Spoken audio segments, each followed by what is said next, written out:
Sa pagsapit po ng ika-112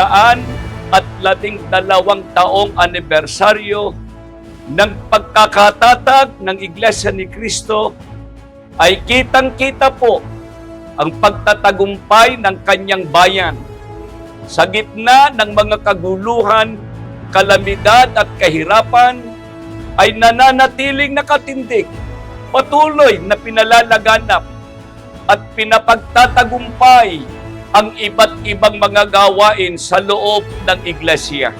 Kaya naman po, kami pong mga ministro at mga manggagawa, kasama po ang aming buong sambahayan, dito po sa Distrito Eklesiastiko ng Alaminos City, Pangasinan, ay buong pusong bumabati sa lahat ng mga kapatid sa buong mundo ng Happy 100th Anniversary po!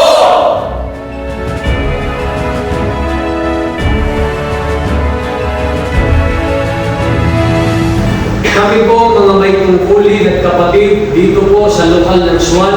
Kami pong mga may tungkulin at mga kapatid sa lokal ng Burgos. Kami po mga may tungkulin at mga kapatid dito sa lokal ng Kabatuan. Kami pong mga may tungkulin at mga kapatid dito sa lokal ng Luca. Kami po mga may tungkulin at mga kapatid dito sa lokal ng Daka.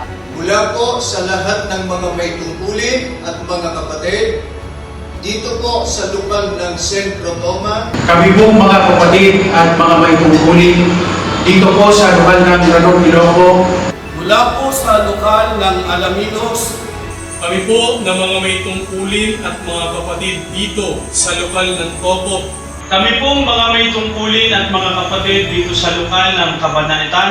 Mula po dito sa lokal ng Petal. Kami po mga may tungkulin at mga kapatid po dito sa lokal ng Impanta.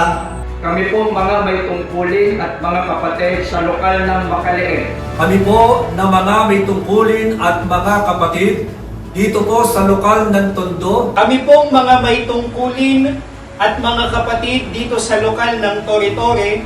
Kami po mga may tungkulin at mga kapatid dito po sa lokal ng Uli. Kami po mga may tungkulin at mga kapatid dito sa lokal ng Tagudin.